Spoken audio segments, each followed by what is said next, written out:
Hey YouTube, so as the title of the video says, there was a disaster in our freshwater tank, and I'll get to the details in a bit. I just want to first say I accept full responsibility for what happened.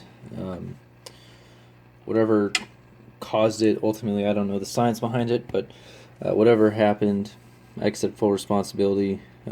Looking back, we probably never should have added lilac to eat the snails. There was already a high bio load in the system to begin with.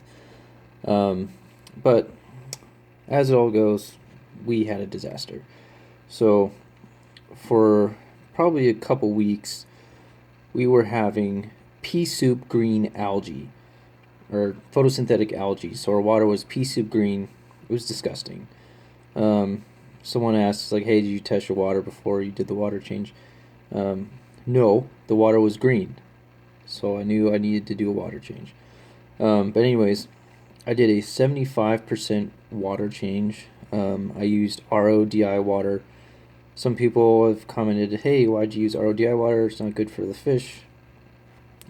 Well, I've had plenty of experience using RODI water in freshwater systems and not causing any problem. So here's what happened: 75% water change at nighttime. Woke up the next morning, 3 guppies were dead. One was on its way, and another one looked like it had a chunk bitten out of its tail, probably from lilac. Um, it's sad because some of the guppies that died in the first go round were ones we wanted to keep. My wife and I actually wanted to get rid of some of the guppies because there were so many fish in the system. It's only 4.5 gallons. So it was pretty sad because two of the ones that died that first night were some of our favorites. Some of the babies that were starting to show their colors. It was sad. Um, so at first thought I was like, okay, water change, fish dead. So I thought maybe I purchased the wrong kind of water from the store. So I tasted it, just put my finger in, tasted it. It wasn't salt water, it was fresh water. But it tasted a little off. So I was like, okay, maybe the store needs to change the resins, or maybe there's bacteria in our bin. So I just wasn't sure. I was kind of freaking out. Messaged the store owner. They're like, no, our systems are fine. I was like, okay. Just to be safe, I went to a different store to get water. But now that I'm looking back, that whole weekend I had a weird taste in my mouth. I was probably a little sick, but didn't really realize it. So I don't think there was any issue with the water quality. The place I got the store from, they're good guys. So I don't think there was any issues with the resin. What I think happened, I think I just shocked this system. 75% water change. I know some people have had no problems doing that before. I've done large water changes before and not had issues. I think part of the problem was it was such a large water change so quickly. 75% water change in a couple minutes. So I think it shocked the system. Um, and a lot of people will argue like, hey, guppies like hard water. When I first set this tank up, I used RODI water. The guppies did fine. So I don't think it was a hardness of the water issue. I think it's because of parameters. It was such a large swing in parameters so quickly. I did add some bacteria to the system, so maybe I added, and some ammonia detoxifier. So I may have added too much detoxifier, but I followed the instructions. So anyways, that was the first water change. I did another water change to try to fix the system. Waited a day. 2 more fish died. The two that were struggling before, they died. So we lost 5 the first water change. After the second water change, there was 1 whole day. Actually, 2 whole days, if I remember correctly. We lost 2 more guppies. So we were sad.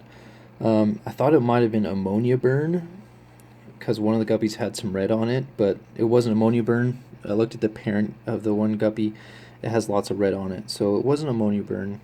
And I know this mainly because our water parameters were 0 across the board. Ammonia, nitrite were both 0.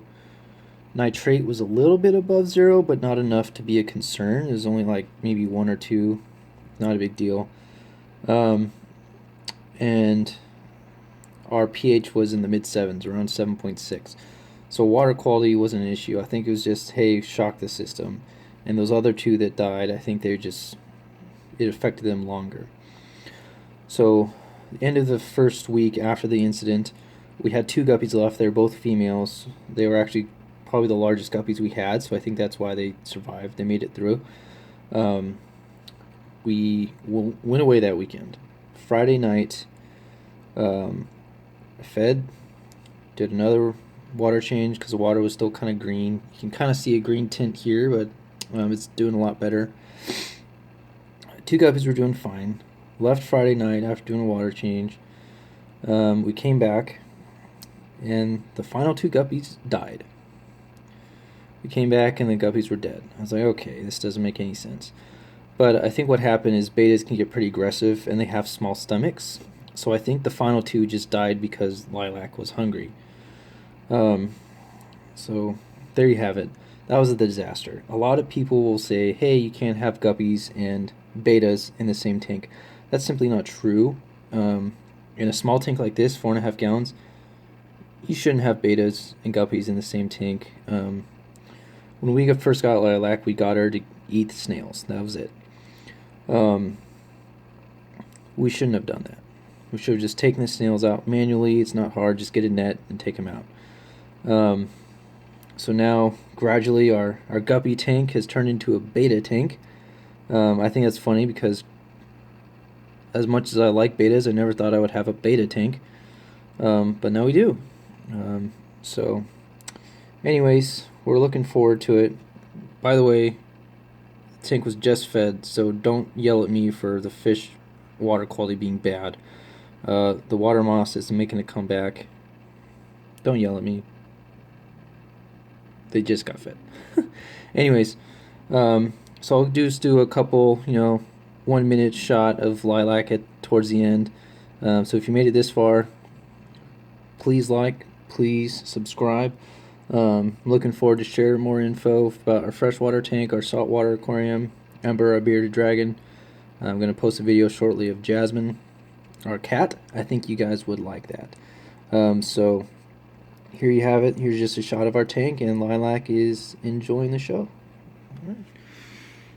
So here's our tank. As you can see, there's the Anubia. It's actually growing pretty well. It's gotten a new leaf. That bright green one is a new leaf. And then here's that, I think it's called cardinal plant. I like to call it Dr. Seuss plant. But plants are doing pretty well. So that's good. And I'm going to come here to the front. Sorry, I'm in selfie mode, so this is not exactly easy. There's a cardinal plant, and this undulata, this red undulata, is doing pretty well. So that's pretty nice. And you can see the Amazon in the back. So the plants are going along nicely, and that's nice. And then here on the side view, you've got the undulata, you've got the Amazon, it's got some new leaves on it, and then there's Lilac, she's just hanging out in the corner. So anyways, there you have it. There's our tank. I hope you guys are doing well. So sorry about that. I feel bad for the fish, but sometimes stuff happens. It's never easy when you lose animals, whether it's fish or cats, dogs, reptiles, or even larger stuff like horses. It's never easy. So hope you guys are doing well, and thanks for following along.